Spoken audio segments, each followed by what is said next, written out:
what I did is I went into my county building department with my very pretty simple sketches. And I said, so I want to do this. What do I need to do? Will you accept these or whatnot? And they said, well, you need to give us plans that are stamped by an architect. And so I said, okay, off I go to an architect.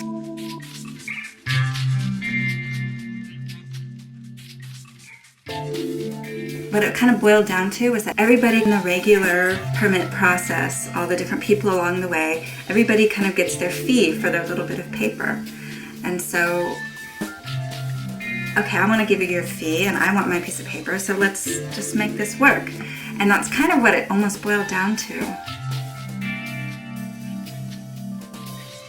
I just paid all these people along the way. Everybody got their little bit of money. And I went back into the county and they said, okay, well, great, looks great.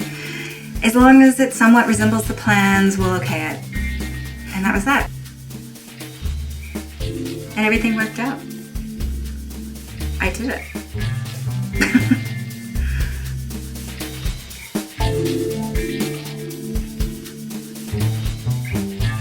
I had been fortunate enough to live in this incredible space here in Vancouver in this very, very large garden. So we had the space to build a small cob structure. So we thought, let's do it. To date, there had not been a cob house built in Vancouver. So it was the first one. So we thought this is a great opportunity to do something in the city.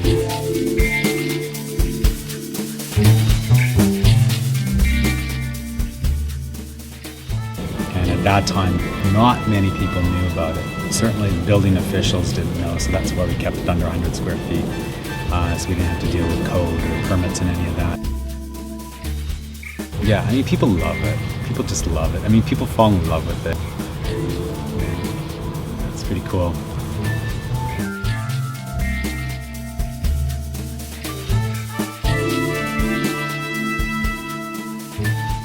After this project, I worked with the community garden group and we put a proposal together to build a small gathering place in one of the local community gardens.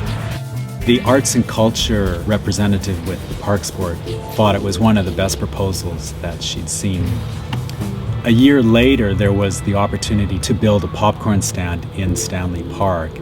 The Parks Board approached me to build that building, and of course I jumped on the opportunity. I mean, Stanley Park is the premier park in North America. It's one of the most beautiful parks in the world, and thousands of visitors go to Stanley Park yearly. So it would be an amazing opportunity to showcase cob building.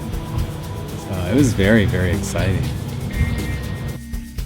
I think we're at a turning point in the city where the city is seriously looking at sustainability and really interested in showcasing sustainability projects. So it's great timing now to get involved in cob.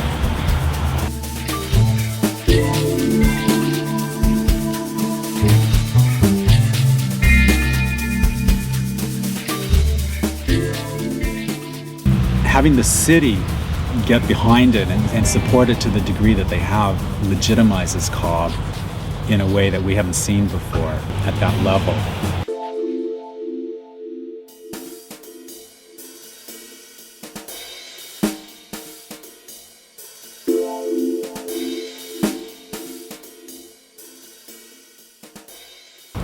As well, the university was very interested in doing some seismic testing, and they made available their labs, the seismic shake table, and everything for us at no cost. So Steve Lay, who was my partner in the project, he coordinated the seismic testing, so he built a scale model and we were able to test it. The main thing for the earthquake design, we managed to conscript Professor Carlos Ventura at the university, who was engaged in building a rather large shake table for testing buildings and elements of buildings in earthquakes, and prevailed upon him to test our cob building. So a half-scale model was built using exactly the same techniques as would be used in the full-scale model, and the building was put on the shake table and tested to destruction. And I will say it defied all expectations and survived the testing very well, until they put on an earthquake that was about 3 times the maximum credible earthquake that could possibly occur in Western Canada, and managed to crack the thing up. Even at that stage, it didn't actually collapse, but parts of the walls fell out. But it would still have met the criteria of the building code that that building did not collapse, and people, any occupants, could evacuate the building without injury.